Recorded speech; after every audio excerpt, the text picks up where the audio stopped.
Capítulo 29. Estos son los términos del pacto que por orden del Señor hizo Moisés en Moab con los israelitas, además del pacto que ya había hecho con ellos en Horeb.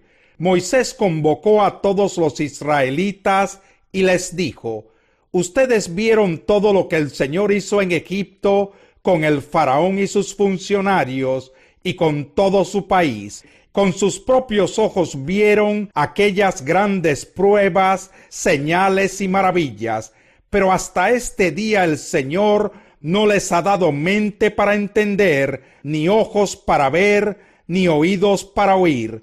Durante los 40 años que los guié a través del desierto, no se les desgastó la ropa ni el calzado. No comieron pan ni bebieron vino ni ninguna bebida fermentada. Esto lo hice para que supieran que yo soy el Señor su Dios. Cuando llegaron a este lugar, Sihón, rey de Hesbón, y Og, rey de Basán, salieron a pelear contra nosotros, pero los derrotamos. Tomamos su territorio y se lo dimos como herencia a los rubenitas, a los gaditas y a la media tribu de Manasés. Ahora cumplan con cuidado las condiciones de este pacto para que prosperen en todo lo que hagan. Hoy están ante la presencia del Señor su Dios, todos ustedes, sus líderes y sus jefes, sus ancianos y sus oficiales, y todos los hombres de Israel, junto con sus hijos y sus esposas, y los extranjeros que viven en sus campamentos, desde los que cortan la leña hasta los que acarrean el agua.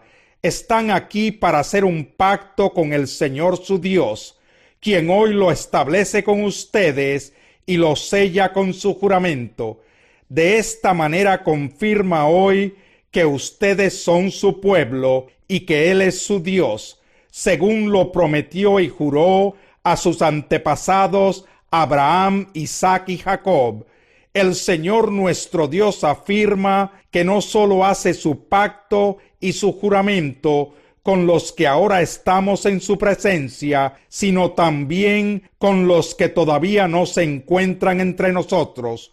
Ustedes saben cómo fue nuestra vida en Egipto y cómo avanzamos en medio de las naciones que encontramos en nuestro camino hasta aquí. Ustedes vieron entre ellos sus detestables imágenes e ídolos de madera y de piedra, de plata y de oro. Asegúrense de que ningún hombre ni mujer, ni clan ni tribu entre ustedes aparte hoy su corazón del Señor nuestro Dios para ir a adorar a los dioses de esas naciones. Tengan cuidado de que ninguno de ustedes sea como una raíz venenosa y amarga. Si alguno de ustedes, al oír las palabras de este juramento, se cree bueno y piensa: todo me saldrá bien, aunque persista yo en hacer lo que me plazca, provocará la ruina de todos. El Señor no lo perdonará. La ira y el celo de Dios arderán contra ese hombre. Todas las maldiciones escritas en este libro caerán sobre él, y el Señor hará que desaparezca hasta el último de sus descendientes. El Señor lo apartará de todas las tribus de Israel para su desgracia, conforme a todas las maldiciones del pacto escritas en este libro de la ley. Sus hijos y las generaciones futuras y los extranjeros que vengan de países lejanos verán las calamidades y enfermedades con que el Señor habrá azotado esta tierra. Toda ella será un desperdicio ardiente de sal y de azufre, donde nada podrá plantarse, nada germinará y ni siquiera la hierba crecerá. Será como cuando el Señor destruyó con su furor las ciudades de Sodoma y Gomorra, Admá y Zeboyín. Todas las naciones preguntarán: ¿por qué trató así el Señor a esta tierra? ¿Por qué derramó con tanto ardor su furia sobre ella? Y la respuesta será: porque este pueblo abandonó el pacto del Dios de sus padres, pacto que el Señor hizo con ellos cuando los sacó de Egipto. Se fueron y adoraron a otros dioses, se inclinaron ante dioses que no conocían, dioses que no tenían por qué adorar. Por eso se encendió la ira del Señor contra esta tierra y derramó sobre ella todas las maldiciones escritas en este libro. Y como ahora podemos ver, con mucha furia y enojo, el Señor los arrancó de raíz de su tierra y los arrojó a otro país. Lo secreto le pertenece al Señor nuestro Dios, pero lo revelado nos pertenece a nosotros y a nuestros hijos para siempre, para que obedezcamos todas las palabras de esta ley. Capítulo 30.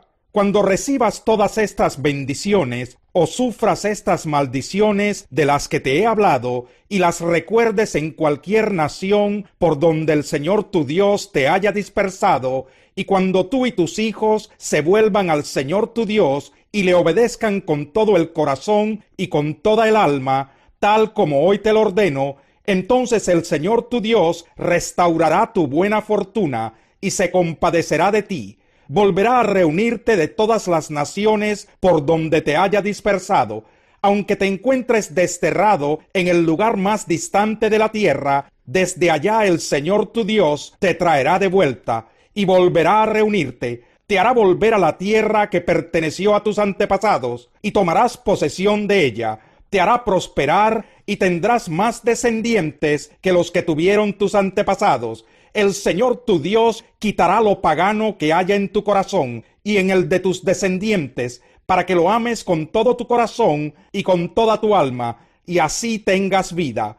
Además, el Señor tu Dios hará que todas estas maldiciones caigan sobre tus enemigos, los cuales te odian y persiguen, y tú volverás a obedecer al Señor y a cumplir todos sus mandamientos, tal como hoy te lo ordeno. Entonces el Señor tu Dios te bendecirá con mucha prosperidad en todo el trabajo de tus manos y en el fruto de tu vientre, en las crías de tu ganado y en las cosechas de tus campos. El Señor se complacerá de nuevo en tu bienestar, así como se deleitó en la prosperidad de tus antepasados, siempre y cuando obedezcas al Señor tu Dios y cumplas sus mandamientos y preceptos escritos en este libro de la ley, y te vuelvas al Señor tu Dios con todo tu corazón y con toda tu alma. Este mandamiento que hoy te ordeno obedecer no es superior a tus fuerzas ni está fuera de tu alcance. No está arriba en el cielo para que preguntes, ¿quién subirá al cielo por nosotros para que nos lo traiga y así podamos escucharlo y obedecerlo? Tampoco está más allá del océano para que preguntes, ¿quién cruzará por nosotros hasta el otro lado del océano para que nos lo traiga y así podamos escucharlo y obedecerlo? No, la palabra está muy cerca de ti, la tienes en la boca y en el corazón para que la obedezcas. Hoy te doy a elegir entre la vida y la muerte, entre el bien y el mal. Hoy te ordeno que ames al Señor tu Dios, que andes en sus caminos y que cumplas sus mandamientos, preceptos y leyes. Así vivirás y te multiplicarás, y el Señor tu Dios te bendecirá en la tierra de la que vas a tomar posesión. Pero si tu corazón se rebela y no obedeces, sino que te desvías para adorar y servir a otros dioses, te advierto hoy que serás destruido sin remedio. No vivirás mucho tiempo en el territorio que vas a poseer luego de cruzar el Jordán. Hoy pongo al cielo y a la tierra por testigos contra ti, de que te he dado a elegir entre la vida y la muerte, entre la bendición y la maldición. Elige pues la vida, para que vivan tú y tus descendientes. Ama al Señor tu Dios, obedécelo y sé fiel a Él, porque de Él depende tu vida, y por Él vivirás mucho tiempo en el territorio que juró dar a tus antepasados, Abraham, Isaac y Jacob. Capítulo 4. Mientras Pedro y Juan le hablaban a la gente, se les presentaron los sacerdotes, el capitán de la guardia del templo y los saduceos. Estaban muy disgustados porque los apóstoles enseñaban a la gente y proclamaban la resurrección, que se había hecho evidente en el caso de Jesús. Prendieron a Pedro y a Juan, y como ya anochecía, los metieron en la cárcel hasta el día siguiente.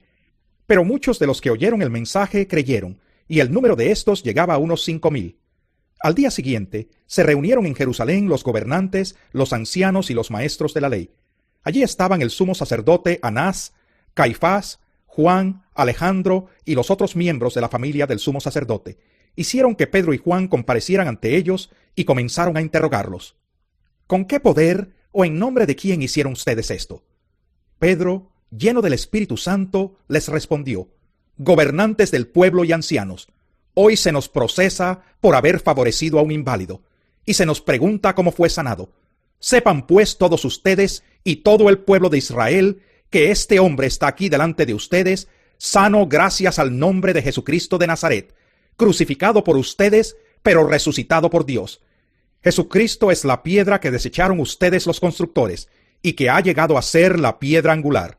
De hecho, en ningún otro hay salvación, porque no hay bajo el cielo otro nombre dado a los hombres mediante el cual podamos ser salvos. Los gobernantes, al ver la osadía con que hablaban Pedro y Juan, y al darse cuenta de que eran gente sin estudios ni preparación, quedaron asombrados y reconocieron que habían estado con Jesús. Además, como vieron que los acompañaba el hombre que había sido sanado, no tenían nada que alegar. Así que les mandaron que se retiraran del consejo y se pusieron a deliberar entre sí. ¿Qué vamos a hacer con estos sujetos? Es un hecho que por medio de ellos ha ocurrido un milagro evidente. Todos los que viven en Jerusalén lo saben y no podemos negarlo. Pero para evitar que este asunto siga divulgándose entre la gente, vamos a amenazarlos para que no vuelvan a hablar de ese nombre a nadie. Los llamaron y les ordenaron terminantemente que dejaran de hablar y enseñar acerca del nombre de Jesús. Pero Pedro y Juan replicaron: ¿Es justo delante de Dios obedecerlos a ustedes en vez de obedecerlo a Él? Júzguenlo ustedes mismos. Nosotros no podemos dejar de hablar de lo que hemos visto y oído. Después de nuevas amenazas, los dejaron irse. Por causa de la gente, no hallaban manera de castigarlos. Todos alababan a Dios por lo que había sucedido, pues el hombre que había sido milagrosamente sanado tenía más de 40 años. Al quedar libres, Pedro y Juan volvieron a los suyos y les relataron todo lo que les habían dicho los jefes de los sacerdotes y los ancianos. Cuando lo oyeron, alzaron unánimes la voz en oración a Dios. Soberano Señor, Creador del cielo y de la tierra, del mar y de todo lo que hay en ellos, tú, por medio del Espíritu Santo, dijiste en labios de nuestro padre David, tu siervo: ¿Por qué se sublevan las naciones y en vano conspiran los pueblos? Los reyes de la tierra se rebelan y los gobernantes se confabulan contra el Señor y contra su ungido. En efecto, en esta ciudad se reunieron Herodes y Poncio Pilato con los gentiles y con el pueblo de Israel contra tu santo siervo Jesús, a quien ungiste, para hacer lo que de antemano tu poder y tu voluntad habían determinado que sucediera. Ahora, Señor, toma en cuenta sus amenazas y concede a tus siervos el proclamar tu palabra sin temor alguno. Por eso, extiende tu mano para sanar y hacer señales y prodigios mediante el nombre de tu santo siervo Jesús. Después de haber orado, tembló el lugar en que estaban reunidos, todos fueron llenos del Espíritu Santo y proclamaban la palabra de Dios sin temor alguno. Todos los creyentes eran de un solo sentir y pensar. Nadie consideraba suya ninguna de sus posesiones, sino que las compartían. Los apóstoles, a su vez, con gran poder, seguían dando testimonio de la resurrección del Señor Jesús. La gracia de Dios se derramaba abundantemente sobre todos ellos, pues no había ningún necesitado en la comunidad. Quienes poseían casas o terrenos los vendían, llevaban el dinero de las ventas y lo entregaban a los apóstoles, para que se distribuyera a cada uno según su necesidad. José, un levita natural de Chipre, a quien los apóstoles llamaban Bernabé, que significa consolador, vendió un terreno que poseía, llevó el dinero y lo puso a disposición de los apóstoles.